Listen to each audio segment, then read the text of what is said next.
Hello everyone, how are you doing? This is MD Tech here for another quick tutorial. In today's tutorial, I'm going to show you guys how to insert and use equations in Google Docs. So this should hopefully be a pretty straightforward process here, guys, and without further ado, let's go ahead and jump right into it.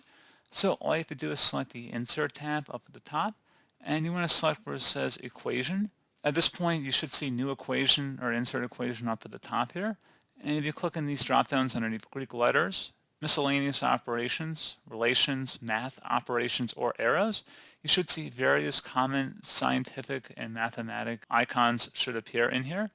So if we do something a little more advanced, for example, like this formula, we can add placeholder values in the fields here above and below different equation symbols. So you see just typing in here, we can actually go ahead and make formulas.